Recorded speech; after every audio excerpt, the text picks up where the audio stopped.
Hello and welcome friends. जैसे कि हम लोग पिछले वीडियो में लीनियर इक्वेशन को सॉल्व करना सीख रहे थे, किसकी सहायता से? मैट्रिक्स मेथड की सहायता से। ठीक है, आज हम लोग यूज करेंगे क्रेमर्स रूल। देखिए, क्रेमर्स रूल एक नया कुछ नहीं है, एक तरीका है कि किस तरह से आप साइमल्टेनियस लीनियर इक्वेशन को सॉल्व कर सकते हैं, इसके बारे में बताता है। तो हम लोग इस तरीके के बारे में जान लेते हैं। ठीक है, तो क्या होता है, देखिए ये हम लोग रूल पढ़ने के बाद एक और सवाल बनाएंगे, जिससे आपको क्या होगा, पता तो चल जाएगा कि अच्छा ये ऐसा बोल रहा है। यहाँ दिखिएगा आपको लेकिन जब हम लोग सॉल्व करेंगे सवाल तो लगेगा कि अच्छा इतना आसान है। ठीक है, तो चलिए शुरू करते हैं। तो सबसे पहले शुरू करने से पहले हम लोग क्या करेंगे, सबसे पहले 3 इक्वेशन कंसिडर करते हैं। तो let us consider a three, देखिए three system of 3 linear equation. मैंने 3 इक्वेशन कंसिडर किया है। देखिए यहाँ पर मैं पढ़ दे रहा हूँ, a1x plus b1y plus c1z बराबर k1।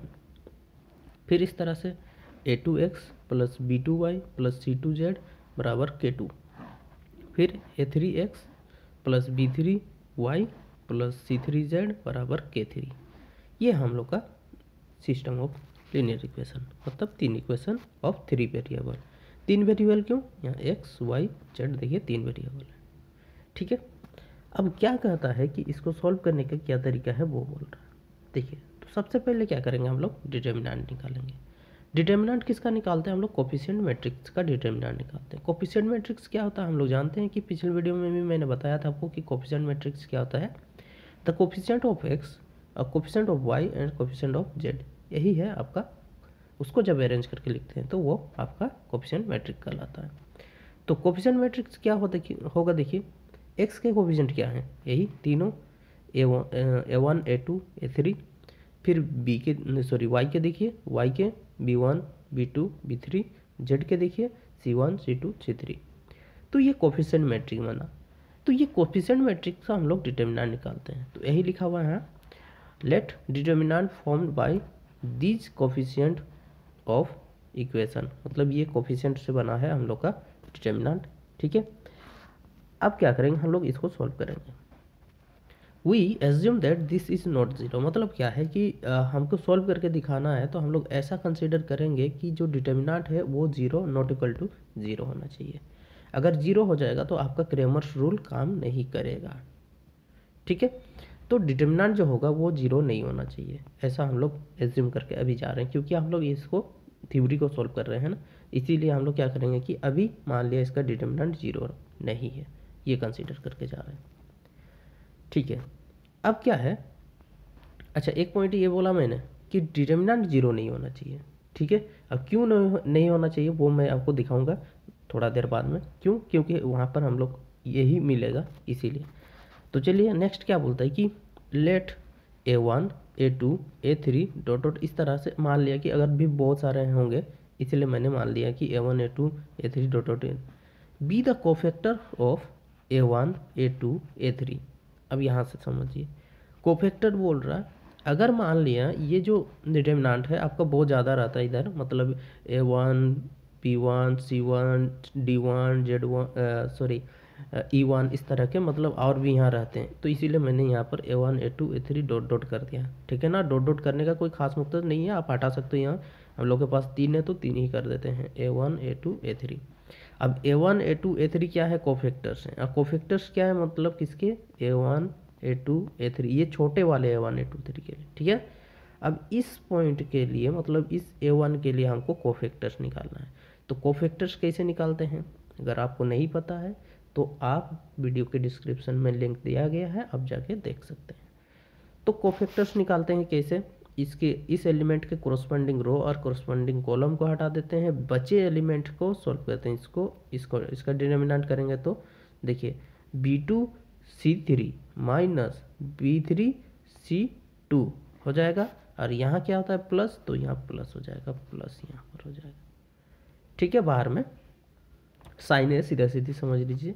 फिर इसी तरह से a2 का निकालते हैं। तो a2 का निकालेंगे तो कहाँ गया a2, हाँ तो यहाँ है।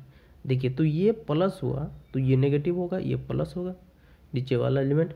तो इस a2 के क्रॉसपॉन्डिंग रो को और कॉलम का हटा दो, कौन बचा? तो यहाँ पर b1 c1 b3 C3, इसको फिर सॉल्व कीजिए तो B1 C3 minus B3 C1, ठीक है। और नेगेटिव तो साइन यहाँ नेगेटिव हो जाएगा क्योंकि यहाँ नेगेटिव साइन है। फिर इस तरह से आप A3 का भी निकाल सकते हैं। A3 के निकालने के लिए क्या करना होगा, A3 के कोरोस्पोंडिंग रो कोरोस्पोंडिंग कॉलम को हटाइए, सॉल्व कीजिए B1 C2 minus B2 C1, लेकिन साइन पॉजिटिव। अब क्या करेंगे, ये उसके कोफैक्टर्स थे, देखिए ध्यान से कोफैक्टर्स थे बोल रहा है, ठीक है, ठीक है, ओके। अब क्या कि now multiplying these cofactors to equation, देखिए respectively and adding them we get. देखिए हमने क्या किया कि ये जो हम लोग के 1 2 3 हमको कोफैक्टर्स मिला, इनको क्या करेंगे हम लोग अभी मल्टीप्लाई कर देंगे इक्वेशन में, जो भी इक्वेशन हम लोग का दिया हुआ था इस पे। मतलब इस इक्वेशन ऊपर वाले को हम लोग किससे मल्टीप्लाई करेंगे, A1 से, नीचे वाले को किससे करेंगे, A2 से, और ये थर्ड वाले को किससे करेंगे, A3 से।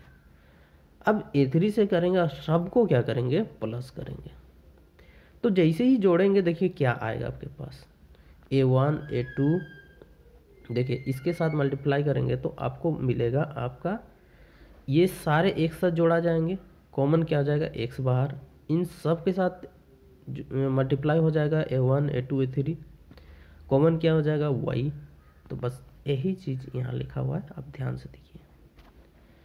पहला वाला इक्वेशन था, उसके साथ देखिए A1 capital A1 plus A2 capital A2 plus A3 capital A3, x multiply हुआ, मतलब दोनों तीनों सबसे कॉमन कर दिया x।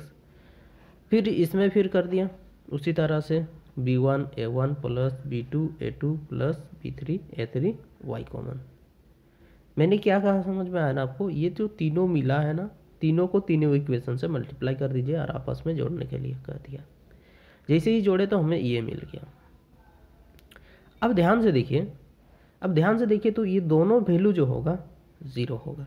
क्यों होगा आपको अभी दिखाते हैं, देखिए 0 होगा। और दिस इज इक्वल टू ये K1 A1 plus K2 A2 plus K3 A3 होगा। मतलब क्या है कि यहाँ मल्टीप्लाई हुआ है, जब ये A1 से मल्टीप्लाई हुआ, A2 से मल्टीप्लाई हुआ और ये A3 से, तो जोड़ेंगे तो भाई यही ना होगा, K1 A1 plus K2 A2 plus K3 A3, ठीक है। अब देखो मैंने क्या कहा कि ये बंदे दोनों जो x और y, ये y और z का जो मतलब कोफिशिएंट है ये 0 हो जाएगा। अब क्यों होगा वो दिखाते हैं आपको, इस इक्वेशन नंबर 1 से गायब हो जाएंगे। अब क्यों होंगे आपको दिखाते हैं अभी। देखिए तो हमें मिल जाएगा कि मैंने कहा कि वो दोनों इक्वेशन क्या हो जाएंगे, 0 हो जाएंगे। तो 0 हो जाएंगे तो हमारे पास बचेंगे क्या, देखिए इसमें देखिए ये दोनों 0 हो गए, तो बचे कौन, ये वाले और ये वाला।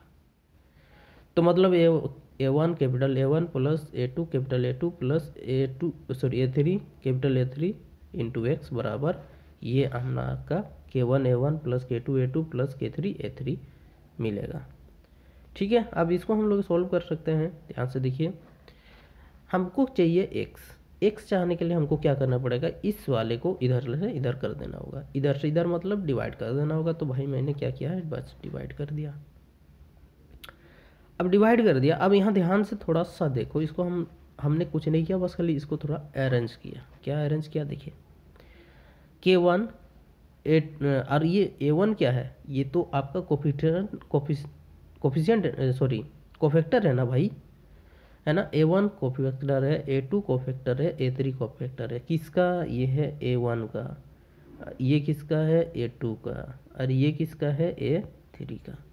मतलब क्या है कि इन सब को फिल करेंगे तो उसी पोजीशन में जाना चाहिए। बस खाली आपको जहाँ A1 A2 A3 लगना था वहाँ पर K1 लगेगा, सही है। मतलब यहाँ जो लिखा हुआ ऊपर में ये वही है ना, बस इसके जगह पर प्लेस चेंज हो गया K1 का वैल्यू।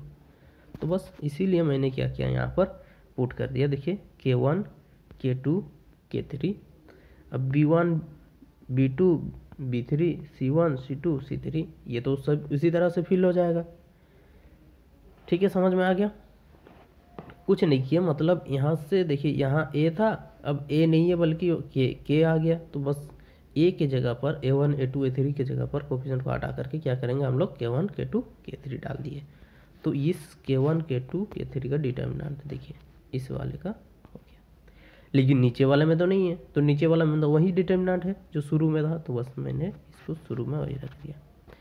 इन दोनों में कंपेयर कीजिए, अभी देखिए A1 की जगह K1 था, तो बस देखिए A1 की जगह का वो K1 है, A2 की जगह पर K2 था तो A2 की जगह पर K2 रख दिया, A3 की जगह पर K3 है तो A3 की जगह पर K3 भी मैंने रख दिया। दोनों ही डिटर्मिनेंट ये और ये ऊपर न्यूमरेटर और डिनोमिनेटर दोनों एक ही है, बस प्लेस क्या चेंज हुआ आपका K1 K2 K3 का वैल्यू ऊपर में। ठीक है, ये मेरा था x, यहाँ से मेरा x निकल गया, तो बस इतना सॉल्व कीजिए तो मुझे यहाँ से x मिल गया। ठीक है, यहाँ से हम लोग x को निकाल सकते हैं इस तरह से। अच्छा, इससे पहले शुरू में हमने कहा था कि दो जो आपके टर्म्स हैं ये और ये जीरो होंगे।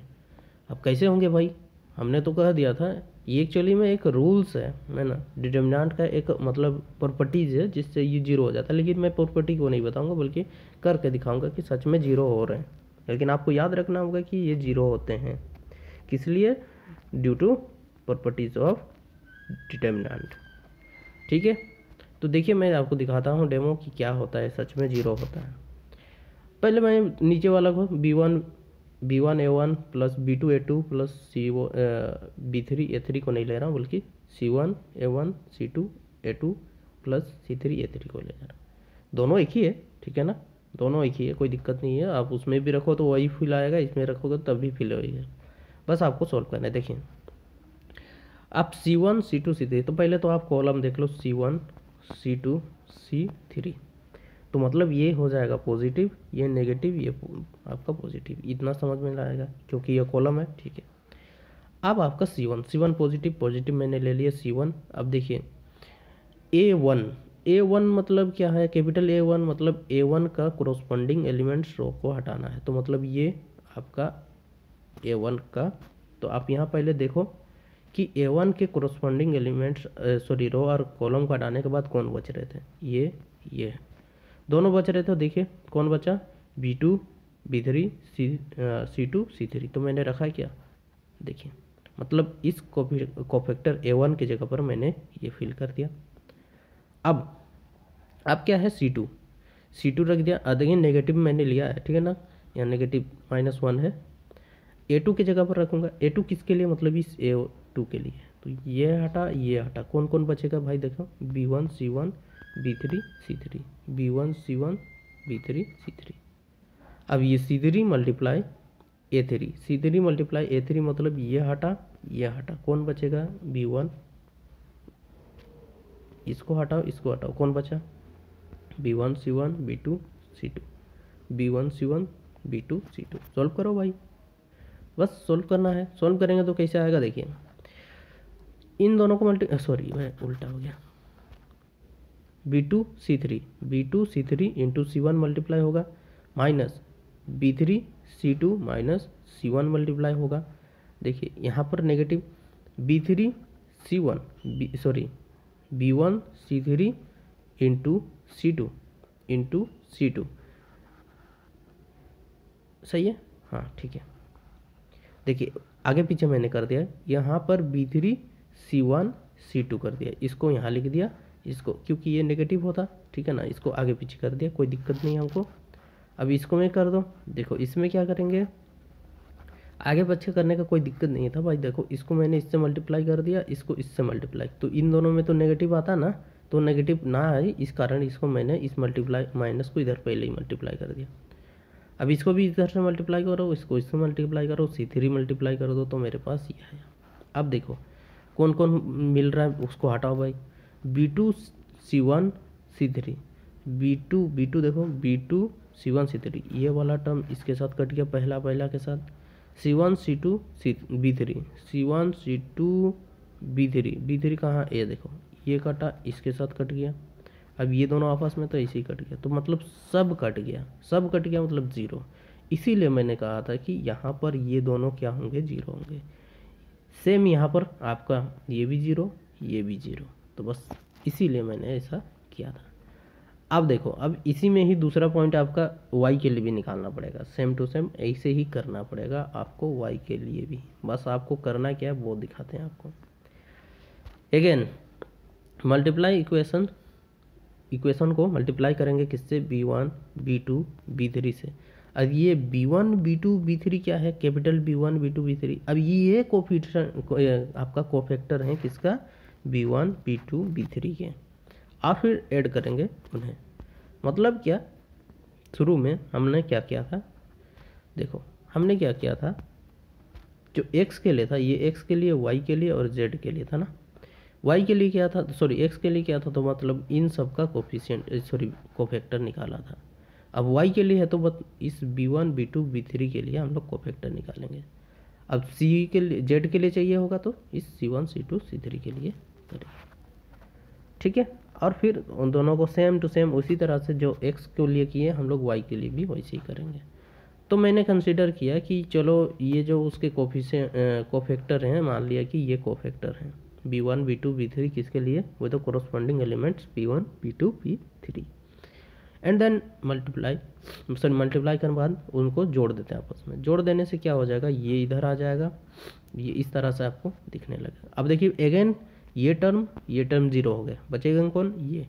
अब ये कैसे 0 होंगे, मैंने कहा था डिटर्मिनेंट प्रॉपर्टीज से ये दोनों 0 हो गए। तो आप लिख सकते हैं determinant properties, this and this 0, x Z नहीं बल्कि उसके कोफिशिएंट ये 0 होंगे, ये 0 होंगे। क्यों होंगे, डिटर्मिनेंट प्रॉपर्टी से। अब आ गया ये। अब देखो क्योंकि वो दोनों 0 हो गए भाई, क्योंकि 0 हो गए तो हम लोग लिख सकते हैं this is equal to this is equal to this. मतलब ये दोनों को हटा करके जो बचा टर्म को उसको लिख दिया। अब y को कैसे लिख सकते हैं, मुझे y चाहने के लिए इस वाले टर्म को उधर डिवाइड कर देते हैं, तो मैंने यहाँ डिवाइड कर दिया, हो गया। अब देखो यहाँ पर b1 है, यहाँ k1 है, दोनों में बस खाली यही अंतर है। यहाँ b2 है, यहाँ k2 है ना। b1 k1 b2 k2 और b3 k3। मतलब क्या है कि ये दोनों बराबर है, बस खाली b1 की जगह पर k1, b2 की जगह पर k2 और b3 की जगह पर k3 पुट करना है। तो मैंने बस यही काम किया है यहाँ पर। देखो नीचे वाले को तो हम लोग क्या कहेंगे, ये पूरा नीचे जो है इसको तो डिटर्मिनेंट कहेंगे।